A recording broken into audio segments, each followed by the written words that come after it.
Ça n'est pas une surprise, la lasagne, c'est d'abord une affaire de pâte.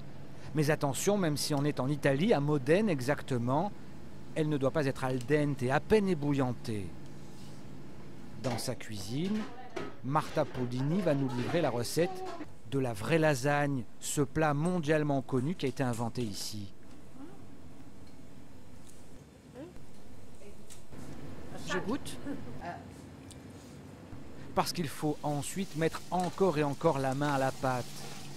D'abord avec la viande hachée aux petits oignons, que l'on fait revenir.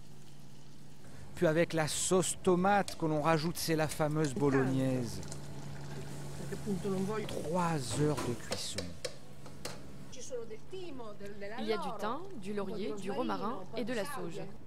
Et ça continue. Maintenant la béchamel que l'on étale généreusement.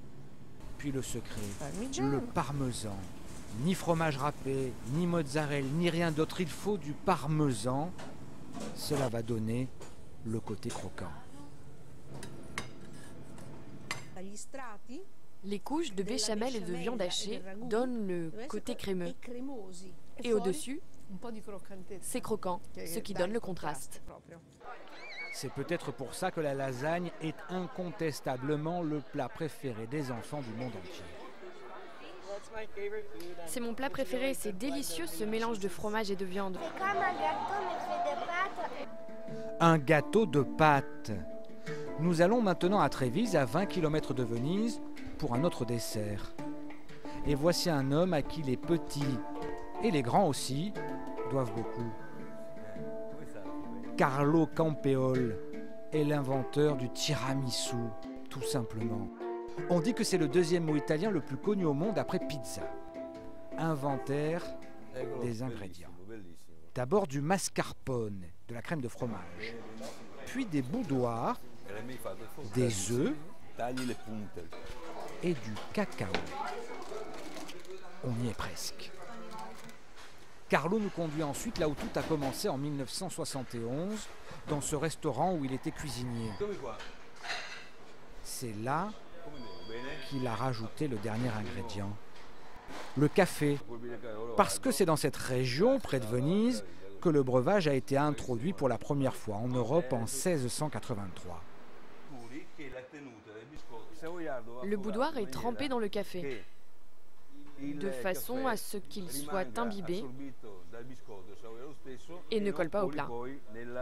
Et maintenant, c'est simple comme bonjour. On bat les œufs, on met du sucre, le mascarpone, on mélange le tout, on nappe et c'est fini. Un coup de génie pâtissier inspiré de la tradition paysanne de la région.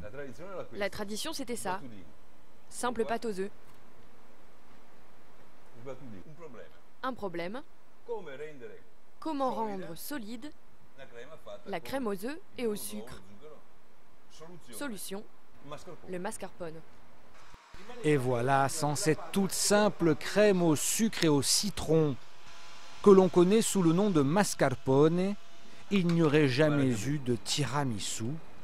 Et ironie du sort, ce dessert, Carlo Campeol n'en a jamais tiré aucun dividende. C'est une recette et un nom totalement libre de droit. La cuisine italienne, c'est être généreuse.